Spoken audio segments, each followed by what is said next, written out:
Boom, Sherry. I found a corpse. Don't you think it's strange we always end up in situations like this? Seek, and ye shall find.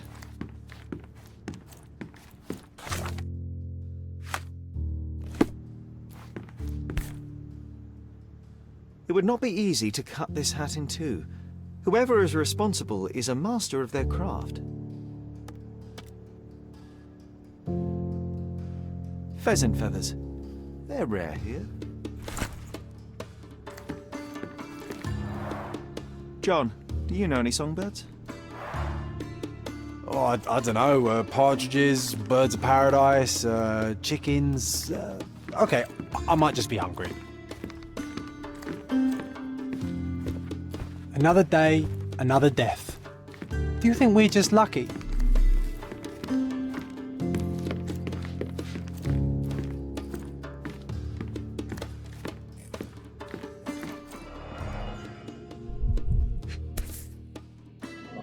A man with a plan. Admittedly, not a great plan if you write on paper exactly when you will do your illegal business, but a plan nonetheless.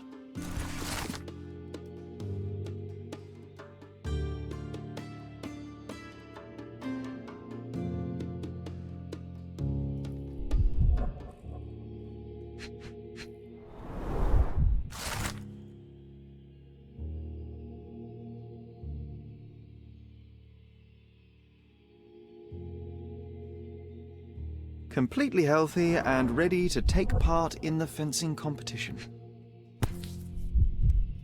So, the victim is Professor Jacob Haring himself. That's no great surprise. London Fencing Club, 1876.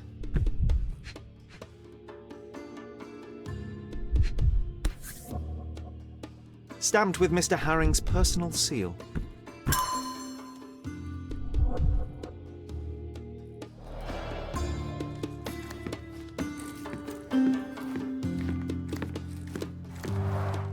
The clock's hands aren't moving.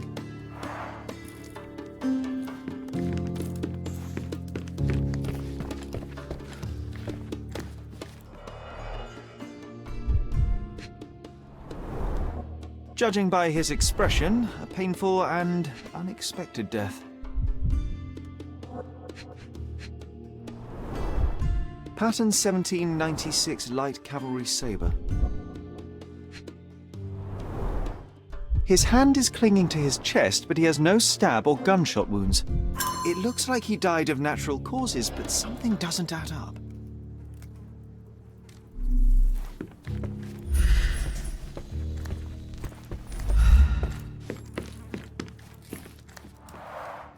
The clock's hands aren't moving.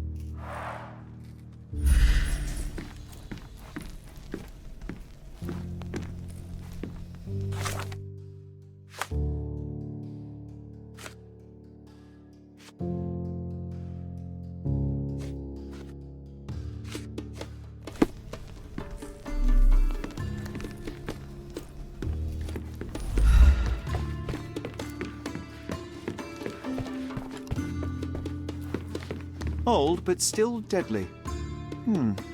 2 sabres used to be mounted here.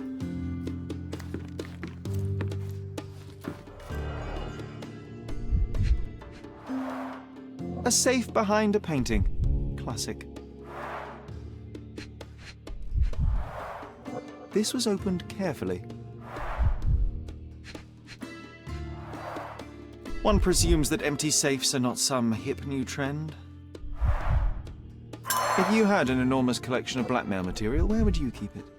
Oh, nice try, Sherry. But I ain't telling you nothing.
You're not even trying, Sherry.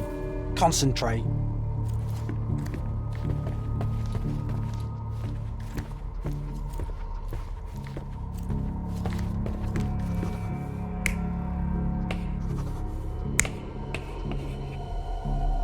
You're not even trying, Sherry.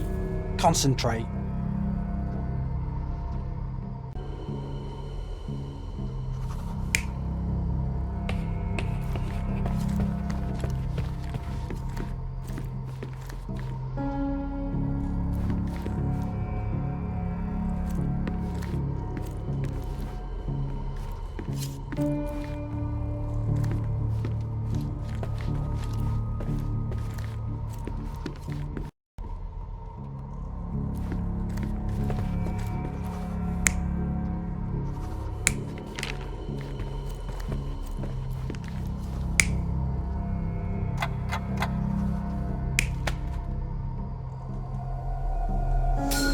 Mr. Herring was not one to deviate from his plans, and yet, on this day, he only managed to answer his mail and never did get to repair the clock.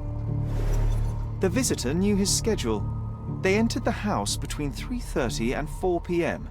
That's exactly when Herring would be checking his blackmail collection. When Jacob saw the intruder, his fencing reflexes kicked in. He lunged left to the sabres, wrenched one off the wall, and attacked the visitor. But in the middle of the assault, Mr. Herring is struck by a heart attack, and the professor only manages to cut off the hat of the intruder. The visitor stole Herring's entire blackmail collection and wrote a message on the blackboard. Before we go chasing the intruder, should we try to confirm the cause of the professor's death? I'd hate for him to be a red herring.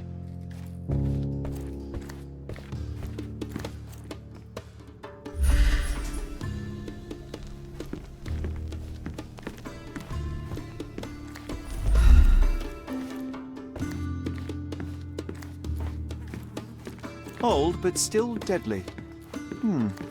2 sabres used to be mounted here.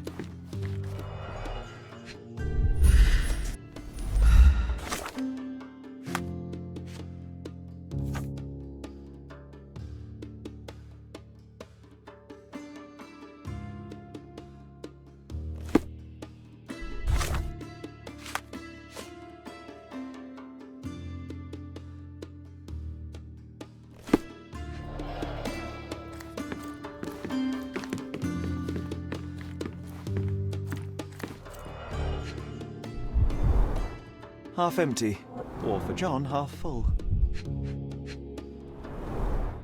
A strong, rotten smell. Uncharacteristic for tea.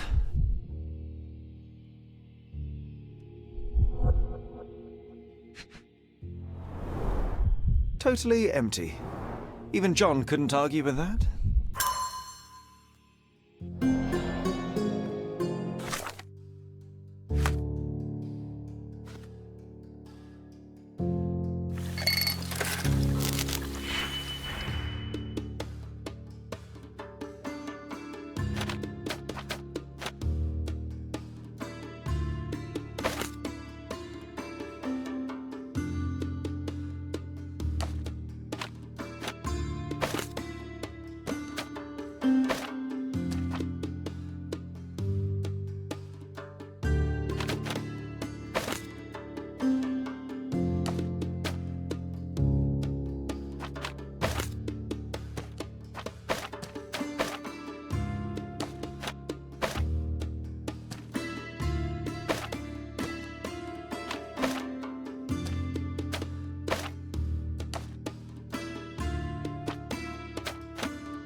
Digitalis is usually used to cure heart disease, but every drug is a poison if you get the dosage wrong.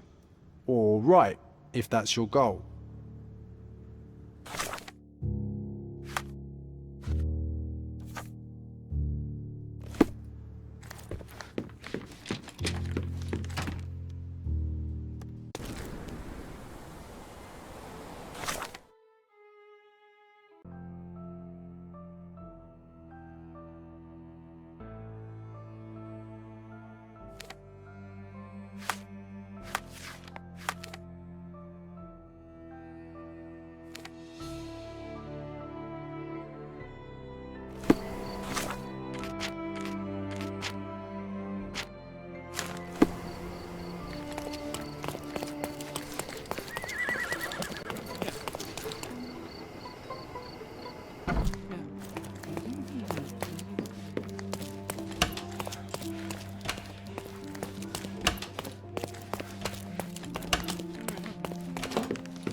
Seems like we have fun neighbours, eh, Sherry?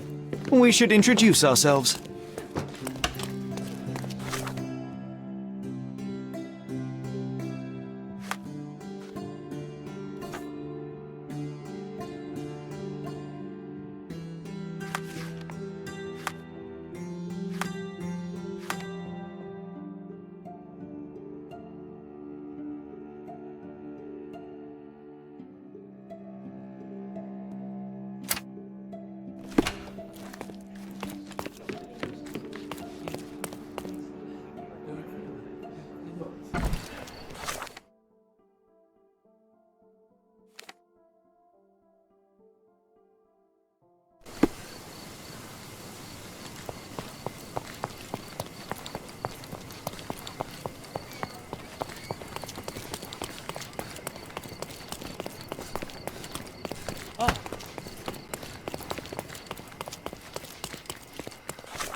He doesn't have an invitation to the club.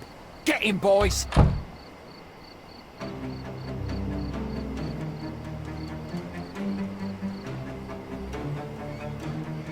I'm coming.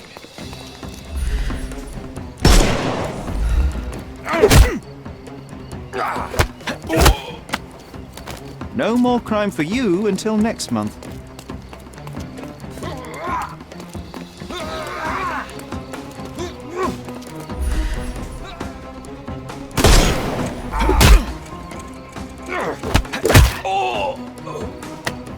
Too simple. The snuff's ready.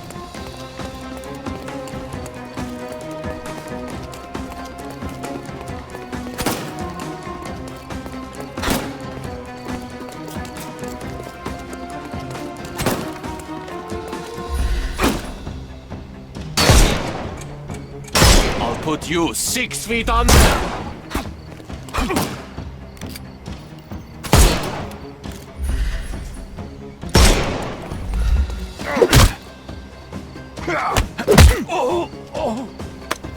Don't bother moving.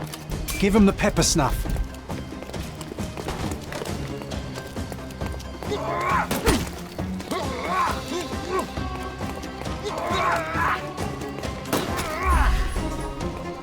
He's all yours now.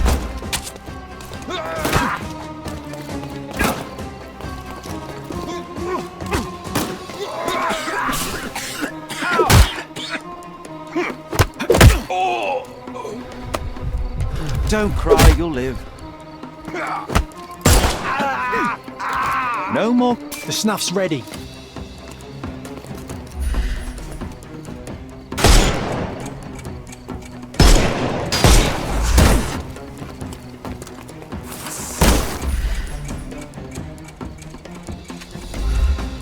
Time to knock this guy out.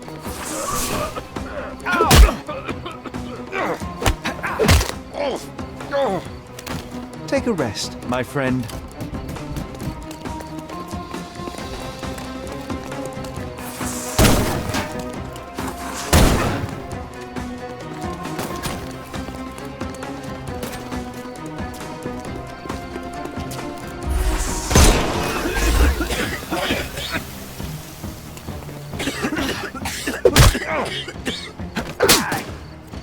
Don't cry, you'll... Give him the pepper snuff. He's all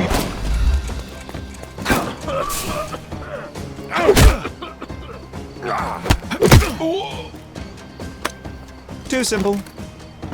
I'm coming for you.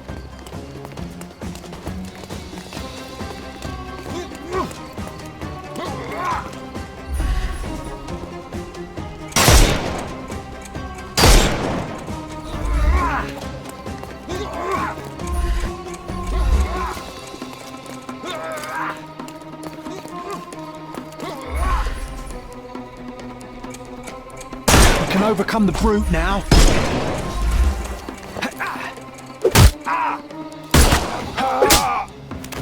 Don't... The snuff's ready.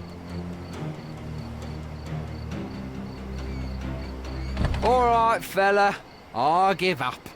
Take me into custody. You have nothing on me anyway. So I'll walk out the station right after you do.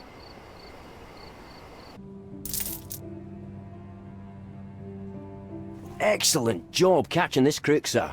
His name is Lucky Joe, and as it happens, someone with influence was after him too.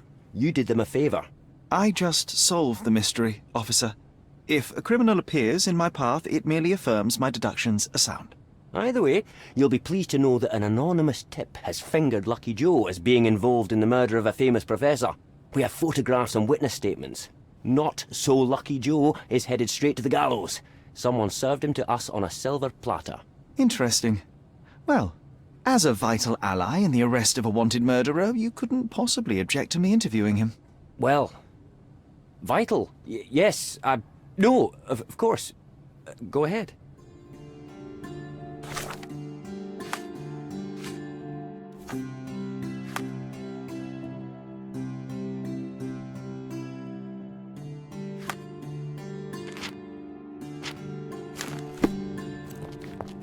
Looks like those little birdies won't sing for a while, Sherry. Yeah. Haven't you made my day bad enough? Get out! The police received an anonymous tip. Someone saw you entering Professor Jacob Harring's house. They have photos. You're in trouble. I didn't even touch the old fool. This whole business was a setup from the beginning. You broke into the house at the exact time Jacob Harring had his safe open and his collection of blackmail materials out. Perfect timing to steal the lot. Ah, that's circumstantial at best. Alas, the professor turned out to be less feeble than you expected. He pulled a saber from the wall and nearly took your head off. But lo, the vigor evaporated, and all at once he fell to the floor, grasping his chest as if his heart itself had given up. That's exactly what happened. And that's why I'll be out of this reeking cell by morning, once the coroner has done his business. Unlikely. You claim somebody set you up. If so, they will ensure that you're hanged. We both want to know who is truly behind this, so tell me the whole story. It may yet save your life. Blast. All right, What do you want to know? So you broke into Professor Harring's study and stole the blackmail materials. What did you do with them? Do you like jokes? My humour tends toward the dry and bitter. Then you will love this one. As I fled Harring's place with the documents, a pickpocket snatched the folder from me on the street. I was played from the beginning, beaten at my own game. They made a joke of me and the Robins, and now I await the gallows. Ha!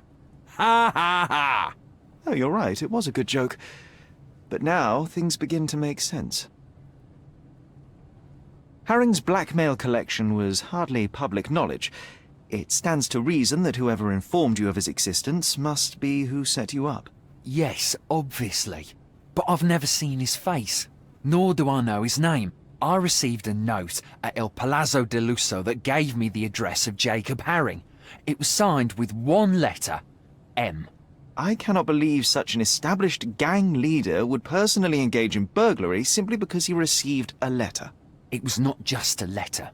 I received something else with the note. A file. On me. And a bloody detailed one at that.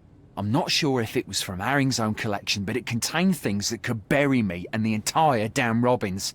I burned the file in a heartbeat, but the note warned of others like it in Harring's safe. I needed to retrieve them, and got lucky. Lucky? Why? The note said that by being there at a very precise time, I'd find that safe opened. And it was right.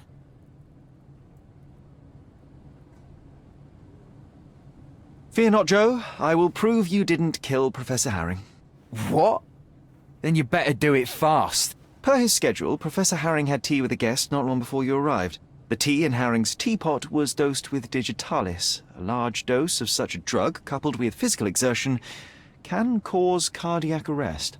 So if the old man hadn't attacked me... He may have lived, yes. But it wasn't you who killed him. The real murderer is the one that poisoned the professor and set you up. I'll make sure the police know it. Yeah, you may save my bacon. Oh, I wouldn't sing a victory song just yet. I believe they're preparing for a conversation with you on many subjects, like the Robins. I can handle those fools. I thought you were the copper's pet. But you have character those bloodthirsty mongrels lack. I respect that. Make no mistake, Joe, we are not friends. Should we meet again under different circumstances, well, you know my character.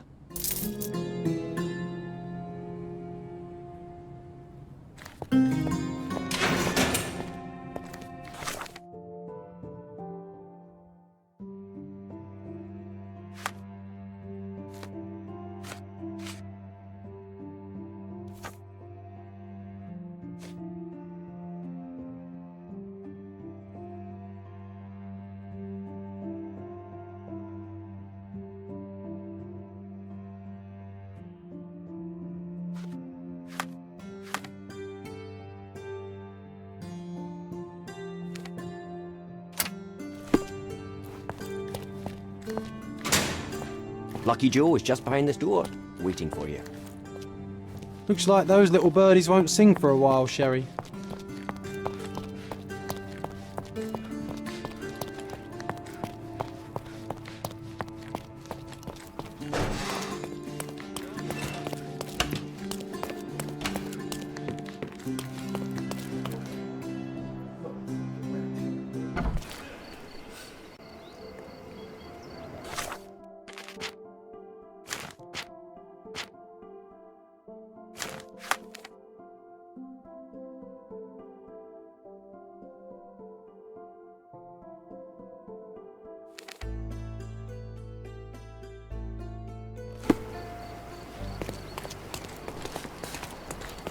Extra, extra! Robin's finally put in cage. The entirety of the... Interested in some Cordona news? Check the front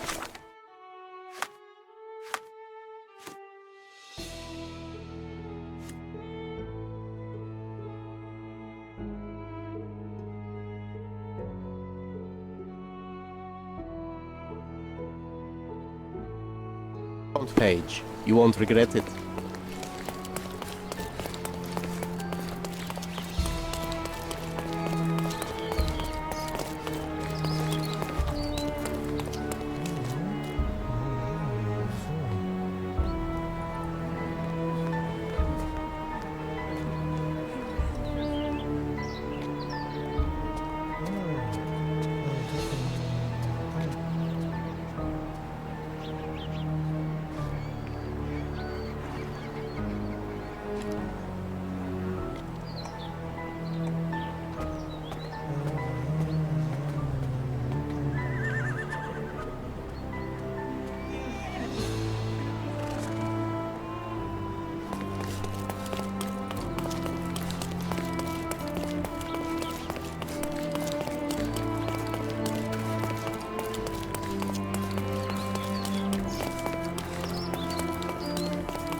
Oh, is that you, Mr. Holmes? Please, come in. Now that the police have finished their investigation, Il Palazzo del Lusso has finally reopened. We are delighted to welcome you back, Mr. Holmes.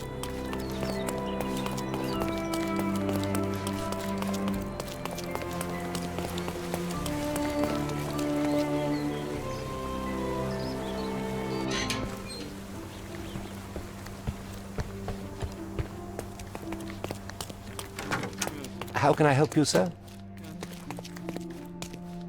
Good day. I'm looking for room 227. An acquaintance of mine has invited me to visit him. Oh, Mr. Holmes, what a delight to see you again. Professor Malice told me he was expecting someone, but I didn't know it would be you. 227 is upstairs and to the left. He said you should spare him the trouble and let yourself in. Here's the key. I'm sure he'll be thrilled to see you. Professor Malice. Yes. Yes, of course. Well, I'd best not keep him waiting, thank you. Room 227 is Sherry, upstairs this feels awfully and to like the someone has left. set a mousetrap and we're walking right into it. I have it under control, John.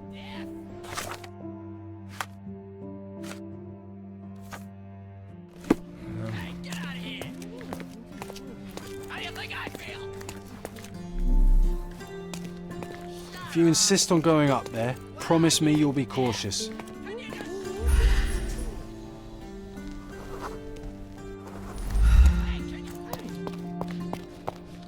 Really, Sherry, I don't like this.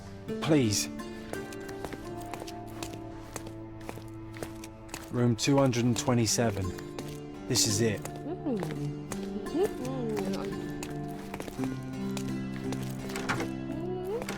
See? Neither a trapdoor nor a self-firing gun. Any sign of the stolen documents? A family photo of the man who jumped off the bridge. Pity. Everybody has pressure points. What would happen if I pushed yours?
How many more dossiers like this does M possess?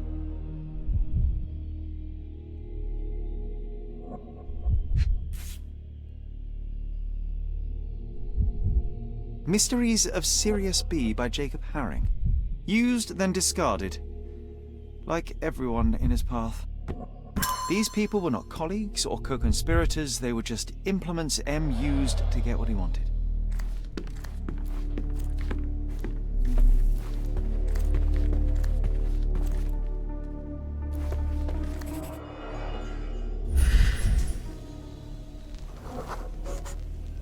A clean champagne flute. The champagne bottle is uncorked, yet still chilled and bubbly. The gall of this man. Someone's celebrating a victory, and I'm not sure it's us. The first move has been made. Anglo-Egyptian war looms. M is celebrating and wants us to know it.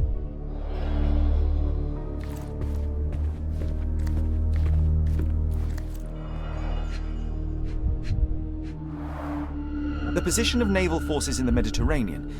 This M has his sights set on bigger things. A marked map of Cordona. We've visited most of these locations recently.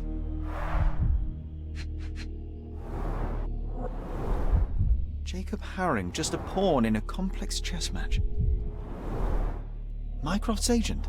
So M did orchestrate her accident with unimaginable precision. All these thefts, exactions, and deaths are the intricately entwined pieces of a greater plan, and we failed to influence it in the slightest.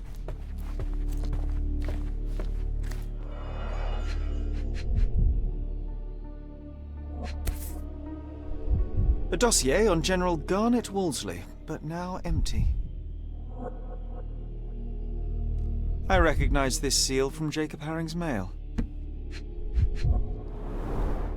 Extensive handwritten notes on Sirius B. It appears M was studying up.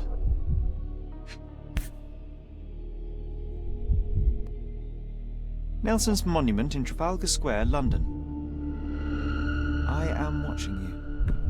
The hairs on my neck just stood up.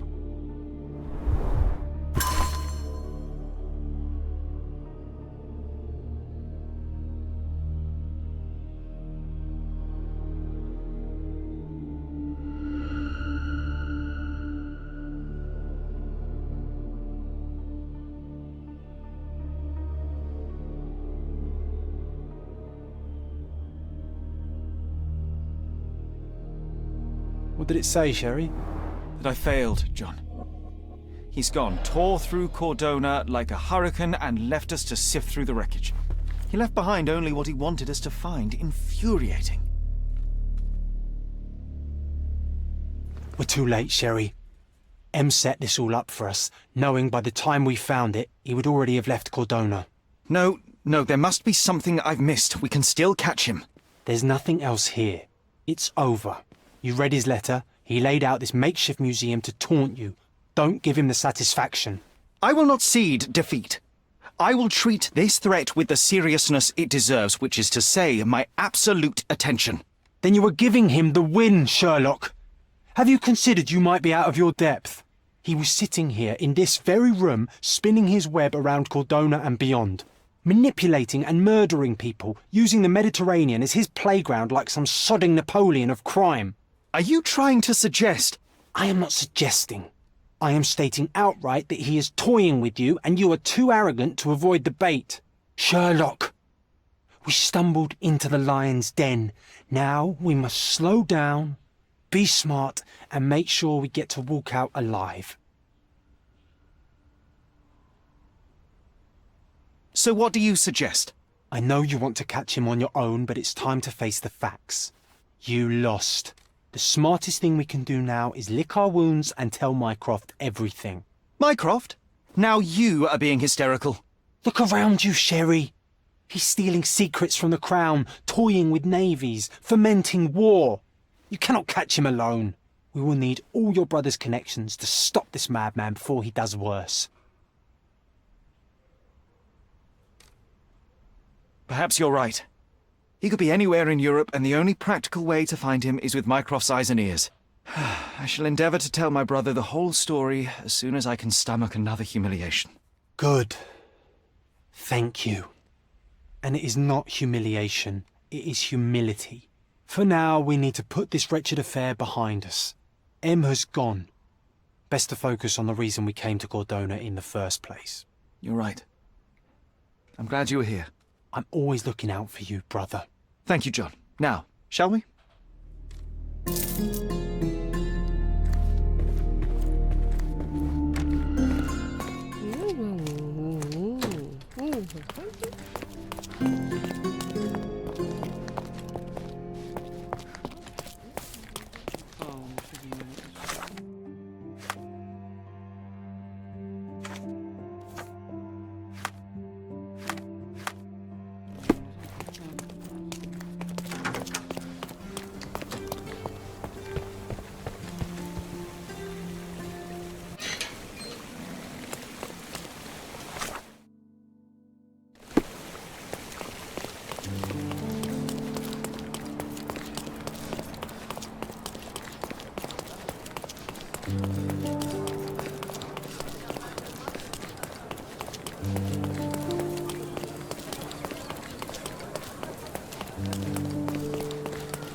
All the newspapers are sold out.